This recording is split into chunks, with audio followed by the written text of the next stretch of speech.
بنائیں گے کہ یہ اتنے بڑے بڑے پتھر جو ہے نا وہ انہوں نے یہاں نصب کیسے کیا. تو اللہ نے اس قوم کو بڑی طاقت اور قوت والا بنایا تھا، لیکن جس نے بھی اللہ کی بارگاہ سے منہ موڑا اتنی قوتوں کے حامل لوگ تباہ و برباد.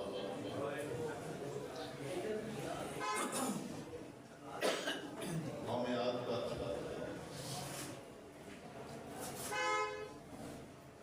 7 راتیں اور 8 دن ٹھنڈی یخ ہوائیں چلی،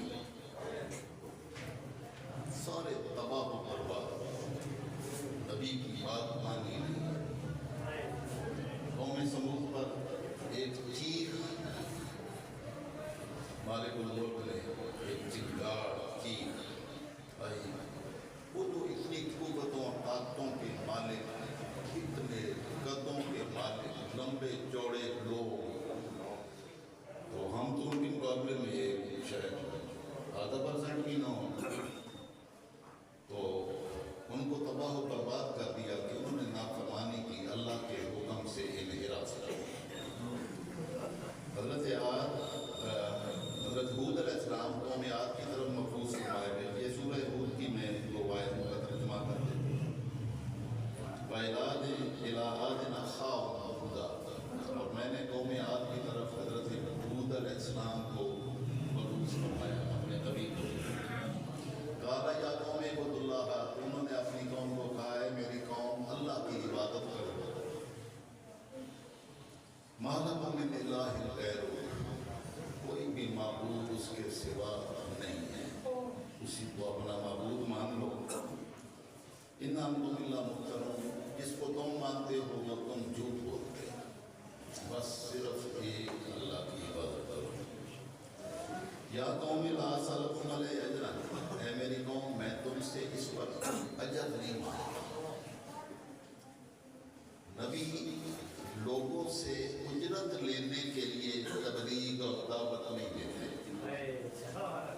کسی اجرت کے بغیر. میں نے شیخ الاسلام ڈاکٹر محمد طاہر القادری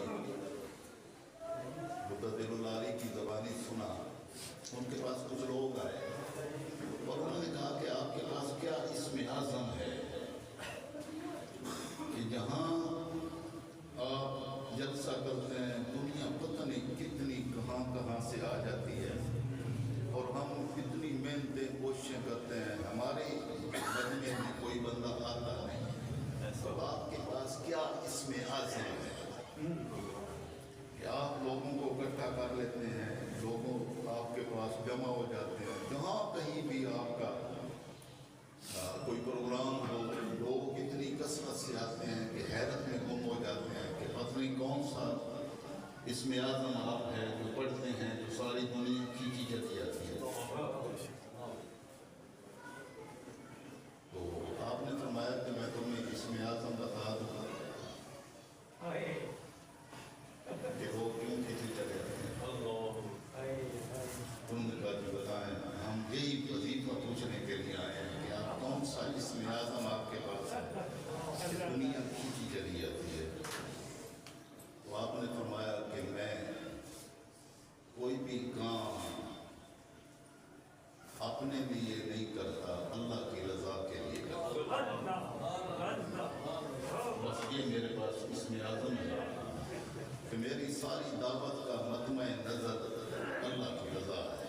اور ہر نبی جو تشریف لایا اس نے اپنی قوم کو یہی کہا یا قوم لا اسألکم علیہ اجرا، میں آپ سے اس پر کوئی اجرت نہیں مانگتا. ان اجریہ الا علی اللہ، میرا اجر میرے رب کی بارگاہ میں ہے، اس کا اجر مجھے میرا رب عطا فرمائے. الذی فطرنی، جس نے مجھے پیدا کیا ہے اسی کی بارگاہ سے مجھے اس کا اجر عطا فرمایا جائے. افلا تعقلون، کیا تمہیں عقل نہیں؟ یا قوم استغفروا ربکم، اے میری قوم، یہ آپ نے نصیحت کی، استغفروا ربکم، اے میری قوم اپنی رب کی بارگاہ سے معافی مانگو استغفار پر. یہ ہود علیہ السلام نے بھی، حضرت نوح علیہ السلام نے اپنی قوم کو یہی فرمایا. ہود علیہ السلام نے اپنی قوم آپ کو یہی وظیفہ بتایا.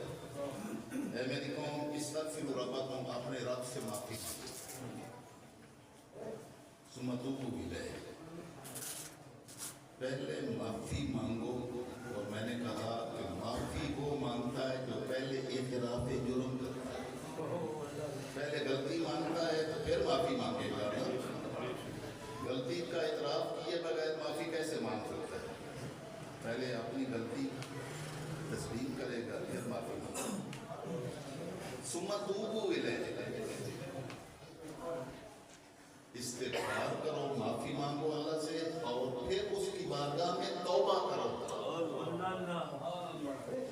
इस्तिग़फ़ार और शय है, तौबा और शय। हम एक ही चीज़ समझते हैं, इस्तिग़फ़ार करना, तौबा करना। अल्लाह के नबी ने अपनी कौम को कहा कि अपने रब की बारगाह में इस्तिग़फ़ार करो और फिर उसकी बारगाह में तौबा करो। तो क्या होगा? युरसिलिस समा अलैकुम मिदरारा, अल्लाह तुम पर मूसलाधार बारिश बरसाएगा। वयज़िदकुम कुव्वतन इला कुव्वतिकुम, और तुम्हारी कुव्वत में और इजाफा करेगा। यानी तुम्हारे यहाँ बेटे पैदा होंगे जो जवान होंगे, और वो जवानियाँ, वो जवान बाजू तुम्हारा साथ बनेंगे, और तुम्हारी कुव्वत में मालिक मुख्तलिफ अंदाज से कुव्वत में इजाफा करता चला जाएगा, और दुनिया की कोई ताकत तुम्हारे सामने ठहर नहीं सकेगी। वला ततवल्लौ मुजरिमीन, और मुंह मोड़कर अल्लाह की बारगाह से जुर्म का इर्तिकाब न करो। ये हज़रत दूद अलैहिस्सलाम ने भी यही वजीफा बताया, नूह अलैहिस्सलाम ने यही वजीफा बताया, हर नबी ने यही वजीफा बताया कि हम बंदे हैं, बंदगी के लिए पैदा किए गए। आज मैं क्लास में पढ़ा रहा था तो एक बात ऐसे सिमरन आ गई। हमारे शनाख्ती कार्ड के ऊपर दो पते लिखे होते हैं, एक आरजी पता, एक मुस्तकिल पता। ऐसा ही है, आपके कार्ड पर भी ऐसा लिखा हुआ है। ये दुनिया के निज़ाम का पता है, ये अल्लाह की बारगाह का शनाख्ती कार्ड नहीं है।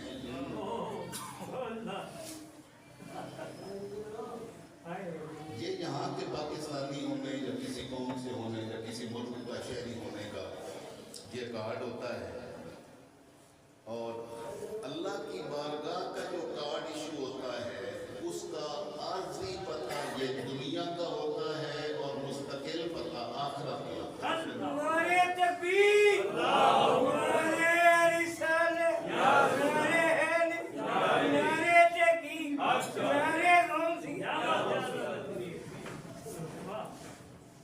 आर्जी पता चेंज होता रहता है। एक मुस्तकिल पता होता है कि भाई ये मेरा घर है जहाँ मैंने हमेशा रहना है। लेकिन अल्लाह की बारगाह से पूछें कि मालिकुल मुल्क, तूने जो कार्ड इशू किए हैं उसमें बंदे का आर्जी पता क्या है और मुस्तकिल पता क्या है? अल्लाह रसूल की चौखट से उसकी बारगाह से जवाब आएगा, ये जहाँ दुनिया में जो तुम आए हो ये तो ऐसे ही है जैसे मुसाफिर चलते हुए दरख्त के नीचे थोड़ी देर के लिए आराम करता है। तो ये जो ठहरने की जगह थी ये तो आर्जी पता था, और असल पता तो वो आगे है जहाँ तुमने हमेशा का क़याम करना है। वहाँ मौत को ज़िबा कर दिया जाएगा, मौत उसके बाद ख़त्म है, मौत में आना ही नहीं है। और ये हकीकत किससे मख्फी है? कौन बंदा नहीं जानता, हाँ मोमिन हो या काफिर हो, हर बंदा जानता है कि यहाँ से हर बंदे ने पूछ किया है। और मालिकुल मुल्क अपनी निशानियाँ कायनात में बंदों को दिखाता है। तुम अपने आप पर गौर करो, कायनात पर गौर करो तो मेरी कुदरतों के नज़ारे तुम्हें नजर आएंगे। हम अपनी कुदरतें, अपनी निशानियाँ लोगों को समझाते सिखाते रहते हैं कि जहाँ तुम अपने आप को समझ रहे हो ना कि मैंने हमेशा यहाँ रहना है, तो हर आदमी समझदार वो होता है जो जितनी सकूनत उसने जहाँ इख्तियार करनी है उसके मुताबिक इंतज़ाम व इंतज़ाम करता है। अगर आपने مری جانا ہو تو مری کا لباس، وہاں کی ضروریات، اس کا لحاظ رکھتے ہوئے تیاری کر دی جاتی۔ کہیں اگر ایک دن کے لیے جانا ہے تو ایک دن کے لیے انتظام کرو گے، 10 دن کے لیے رہنا ہے تو 10 دن کا انتظام کرو گے۔ تو مالک الملک نے فرمایا جدھر ہم نے تمہیں بھیجا ہے وہاں تو ہم نے ایک آدھا دن کے لیے بھی نہیں بھیجا، بلکہ تمہارا مستقل سکونت جہاں ہے نا اس کی تیاری کے لیے بھیجا ہے۔ تو سمجھدار لوگ وہ ہوتے ہیں جہاں جتنا ٹھہرنا ہو وہ اس کے مطابق تیاری کرتے ہیں۔ تو جہاں ہمیشہ کے لیے رہنا ہے اس کے لیے تیاری نہیں ہے، اور جہاں عارضی طور پر رہنا ہے اس کے لیے اپنا دین بھی بیچنے کے لیے تیار ہے۔ اب آپ کو دائیں بائیں اپنی طرف بددیانتی کی انتہا نظر آئے گی، منافقت کی انتہا نظر آئے گی، وعدہ خلافی کی انتہا نظر آئے گی، بے حیائی کی انتہا نظر آئے گی۔ ہم کس قدر بے حیا ہو گئے، کس قدر بد اخلاق ہو گئے کہ ہمیں اتنی بھی سمجھ نہیں آئی ہے کہ جس دنیا میں ہم نے سے ٹھہرنا ہے ہم اپنے کندھوں پر جو ہے نا وہ لاشیں اٹھا کے لے جاتے ہیں اور جا کے دفن کراتے ہیں، اور جس مستقل سکونت لکھی ہوئی تھی وہ ختم ہو جاتی ہے کہ اب بھی مستقل پتہ وہی رہتا ہے، منزل مکان نمبر فلاں، اب تو وہ قبر کا نمبر آتا ہے، قبر نمبر فلاں، ایسے ہی ہے۔ تو وہ تو بدل گیا، جس کو ہم نے مستقل پتہ سمجھا تھا وہ تو ختم ہو گیا، تو مستقل پتہ بدل گیا۔ تو ہم نے اس کو مستقل سمجھا، جس نے مستقل سمجھا وہ تباہ و برباد ہوا، اس نے اپنے مستقل پتہ کے لیے کوئی تیاری نہیں کی۔ ہر طرف دیکھتے ہیں نفس نفسی کا عالم ہے، ہر شخص اس طرح ڈٹا ہوا ہے اپنے چند ٹکوں کی خاطر اپنا دین بیچتا ہے۔ اللہ کے رسول صلی اللہ علیہ وسلم نے قیامت کی نشانیاں ارشاد فرمائی کہ قیامت کی نشانیوں میں سے بہت ساری نشانیاں ارشاد فرمائی، اس میں سے ایک یہ ہے کہ لوگ چند ٹکوں کی خاطر اپنا دین بھی بیچ دیں گے، اور ہماری پاکستانی قوم اپنی ماں بھی بیچ دیتی ہے چند ٹکوں کی خاطر، اور جن کے ہم غلامی کرتے ہیں، جن کے پیچھے پیچھے چلتے ہیں، انہوں نے کتابوں میں یہ لکھ دیا کہ پاکستانی قوم وہ ہے کہ ان کو ایک بیٹے کے لیے ویزا مل جائے تو یہ اپنا دین ایمان سارا کچھ بیچ دیں گے، اور ان سے سودا کریں تو یہ اپنی ماں بھی چند ٹکوں کی بیچ دیں گے۔ یہ کوئی بات ویسے نہیں ہے، یہ کتابوں میں انہوں نے چھاپی ہے، کتابیں پرنٹ ہیں، کوئی اس پر مقدمہ کرنا چاہے تو کر سکتا ہے۔ وہ آپ کو بتائیں گے کہ کس کس نے ماں بیچی ہے، کس کس نے دین بیچا ہے۔ اپنے من میں ذرا غور کریں تو کیا یہ بات ٹھیک نہیں ہے؟ ہمارا یہ، اور ہم نبی کے ماننے والے، قرآن کے ماننے والے ہیں، اور دنیا میں پھر بھی ذلیل و رسوا کیوں رسوا ہے؟ ہم نے وہ در چھوڑ دیا، اللہ اس کے رسول کی بارگاہ کی چوکھٹ اس کا در چھوڑ دیا۔ جو میرے در سے یاد کہتے ہیں، در بدر یوں ہی خار، یہ اللہ کی چوکھٹ چھوڑنے والوں کا یہی انجام ہوتا ہے۔ میں نے آپ کو بتایا کہ پہلے استغفار، ہر مسئلے کا حل اللہ کی بارگاہ میں معافی مانگنا، یہی تمام نبیوں کی تعلیمات ہیں، یہی قرآن کی تعلیمات ہیں۔ آپ کو جو بھی حاجت ہو، ضرورت ہو، اللہ کی بارگاہ میں اپنا دست سوال دراز کریں۔ امام حسن بصری رضی اللہ تعالیٰ عنہ کی بات میں نے بتائی، ابھی انشاءاللہ نیکسٹ جمعے پر سیدنا یونس علیہ السلام کا تذکرہ کروں۔ سبحان اللہ۔ میں نے سیدنا یونس نبی اللہ چوکھٹ پر 1994 میں حاضری تھی۔ سبحان اللہ، سبحان اللہ، سبحان اللہ۔ میں آپ کی چوکھٹ پہ کوئی گھنٹہ ڈیڑھ گھنٹہ आपके कदमों में बैठा रहा। सुभान मैं आपको मिंबर रसूल पे बैठा हूँ, अल्लाह की इज्जत की कसम खा कर कहता हूँ, जितनी तवज्जो और जितना करम आपने मुझे उस सफर में उस घंटे डेढ़ में अता फरमाया, मेरे सारे सफर का माहसल था। सुभान अल्लाह माशाअल्लाह सुभान अल्लाह अकबर अल्लाह अली सैयदना सुभान उनका तज़किरा हम इंशाअल्लाह नेक्स्ट जुमे पर करेंगे कि इस्तिग़फ़ार अल्लाह की बारगाह में माफ़ी कैसे मांगते हैं। तो पहले मैंने आपको बताया कि ये बात है नसीब कर लें कि जो भी माफ़ी मांगना चाहे तो माफ़ी मांगने वाले पहले अपनी गलती का इतराफ़ करें। नंबर 2, गलती का इतराफ़ करके तौबा करें। आप इधर जा रहे हैं, आप पूछिए मैं स्टेशन जाना चाहता हूँ, तो वो बंदा कहे कि आप तो उसके ऊपर जा रहे हैं, जब बताएं कि आप गलत साइड पे जा रहे हैं तो आप क्या करते हैं? सीधे रास्ते आप यू टर्न करते हैं। तो इतराफ़ गुनाह करते हैं पहले कि मैं गलत समझ गया, और फिर तौबा करते हैं। बेशक पहले मानते हैं कि मैं गलत बेशक समझ गया, बेशक सुभान अल्लाह ये मानने बगैर तो आप यू टर्न नहीं लेंगे। तो यू टर्न लेना तौबा है, लेकिन तौबा तब नसीब होती है जब पहले एतराफ़ जुर्म करे कि मैं गलत साइड पे जा रहा हूँ। और हमारे सियासतदान उसको जीने नहीं देते, जो कहे कि मैंने पहले गलत किया था, अब मैं सीधे रास्ते की तरफ जाना चाहता हूँ। तो वो कहते हैं ये क्या सियासतदान है जिसको यू टर्न ही सिर्फ आते हैं।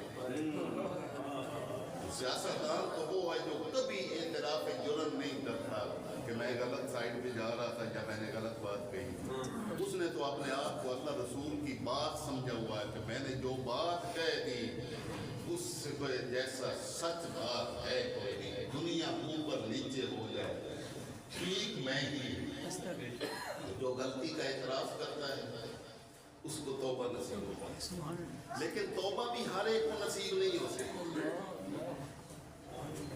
ये बात बस ये नसीब 2-3 बातें याद करके इस खुतबा जुमा की आप जानना और अपनी ज़िंदगी में इसको हमेशा पल्ले बांधना। इंशाअल्लाह तौबा होता है रजू इल्लाह, अल्लाह की तरफ तौबा करना। गलत रास्ते की तरफ जाने वाले अल्लाह की बारगाह की तरफ रुजू कर ले, तौबा कर ले, लेकिन हर एक को तौबा नसीब नहीं होती। तौबा किसे नसीब होती है? पहले अल्लाह तौबा करता है।